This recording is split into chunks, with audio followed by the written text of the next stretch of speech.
Sebelum mendengarkan cerita horor berikut ini, silakan untuk ditekan dulu tombol subscribe, like, dan nyalakan lonceng notifikasi.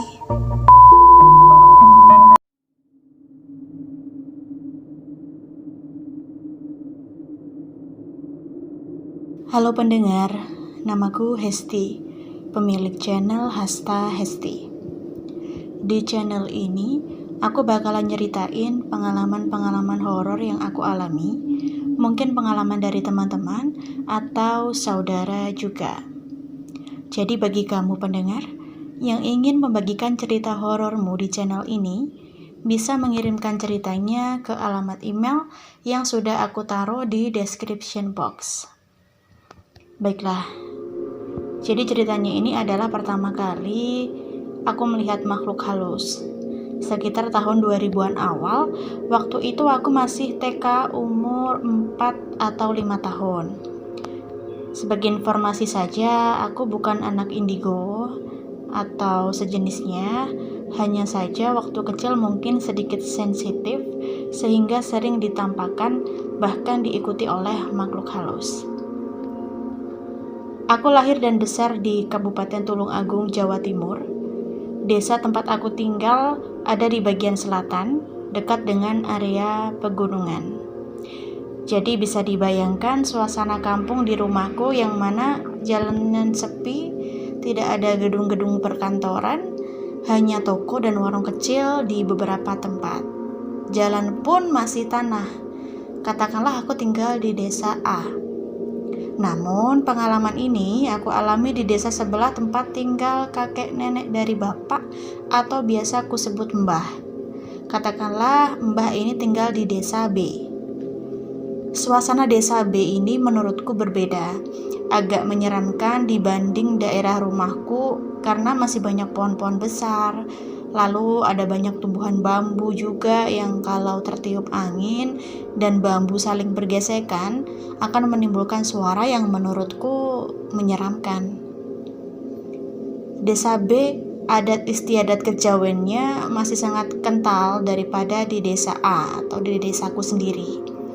Bila ada acara selamatan atau kirim doa, dulu itu ada banyak syarat gitu yang disiapkan. Seingatku, ada kembang boreh, kantil, mawar, ya bunga-bunga yang biasa buat orang nyekar begitu, ditaruh di piring, dikasih air.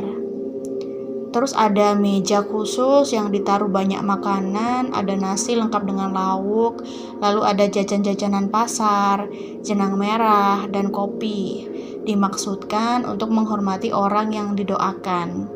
Karena dipercaya ketika mengadakan acara seperti itu, maka orang yang didoakan akan kembali ke rumah, jadi disiapkan beberapa makanan kesukaan dari almarhum. Begitu. Mungkin itu yang membuat suasananya agak berbeda di desa ini. Rumah mbah adalah bangunan joglo, bangunan zaman dulu khas Jawa Timur gitu. Jadi bentuk rumahnya memanjang menghadap ke selatan dan tinggi. Untuk tangga naik atau dalam bahasa Jawa disebut undak-undakan ada dua di sisi barat dan timur. Khusus di sebelah timur juga ada dataran yang melandai begitu untuk menaikkan sepeda ke atas. Karena memang di sisi timur ada ruang santai sekaligus tempat menyimpan sepeda di malam hari dan lurus dengan dapur di bagian belakangnya. Sedangkan tangga bagian barat terhubung dengan ruang tamu. Di bagian barat rumah ada ladang mbah untuk menanam sayur-sayuran atau ketela dan ada kandang sapi. Bagian timur rumah, depannya ada ladang juga dengan beberapa pohon kelapa pendek berderet. Untuk halaman depannya juga luas. Nah, suatu pagi aku ikut bapak ke rumah mbah. Bapak punya sapi peliharaan yang dititipkan di rumah mbah. Jadi setiap pagi beliau selalu ke rumah mbah untuk mengurus sapinya. Mbah ini adalah produsen tahu tempe. Jadi setiap pagi selalu ramai orang di dapur untuk memasak tahu tempe yang mau dijual. Jadi waktu itu setelah bapak selesai mengurus sapinya, Beliau kemudian ke dapur untuk melihat orang bekerja. Sedangkan aku main sendirian di depan rumah, tepatnya di dataran landai untuk menaikkan sepeda tadi.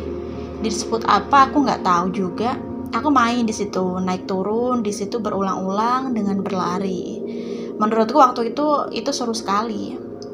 Setelah beberapa kali putaran, ketika aku berlari turun, tiba-tiba perasaanku kepingin banget noleh ke timur di arah pohon kelapa. Ketika di tengah aku lari, aku menoleh dan langkahku terhenti. Aku melihat sosok hitam. Bentuknya seperti manusia, lebih tinggi dari aku, mungkin setinggi anak kelas 4 atau 5 SD. Seluruh badannya hitam, dari atas sampai bawah tanpa baju, gak ada rambut, di wajahnya hanya sepasang mata dan mulut berwarna merah muda. Matanya bulat besar tanpa terlihat ada bola mata, dan mulutnya tersenyum sangat lebar sampai ke atas. Makhluk itu di bawah pohon kelapa, mungkin jaraknya sekitar 4 meter dari tempatku berdiri. Salah satu tangannya memeluk pohon, dan satunya lagi melambaikan tangan padaku sambil badannya naik turun seperti bocah kegirangan mau ngajak main begitu. Seketika aku langsung lari ke dapur sambil teriak, "Bapak, Bapak!" Langsung kepeluk bapak dengan detak jantung yang gak karu-karuan. Tapi saat itu aku gak berani langsung cerita. Jadi baru aku ceritakan ketika di rumah. Itu pengalaman pertamaku melihat hantu di rumah Mbah. Terima kasih sudah mau mendengarkan. Pesan yang bisa diambil, jangan biarkan anak kecil main sendirian atau makhluk lain yang akan mengajaknya bermain.